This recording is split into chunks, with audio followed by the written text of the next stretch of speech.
આજે આ તમામ લોકોની સામે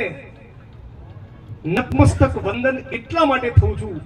કે આવી 42-45 ડિગ્રીની ગરમીમાં બરાબર આ જ તારીખ અને આવો દિવસ અને વાવ થરાદ સુઈગામના પંથકના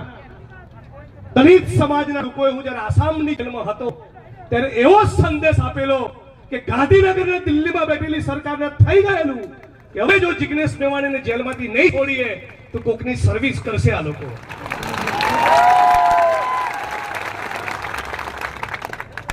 એટલે તમામ લોકોને હું નતમસ્તક પ્રણામ કરું છું, વંદન કરું છું. આવી મજબૂત તાકાતથી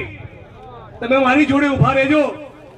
હું તમને વચન આપું છું ડોક્ટર ભીમરાવ બાબા સાહેબ આંબેડકરની સોગંદ થઈને કે હું પણ તમારી સાથે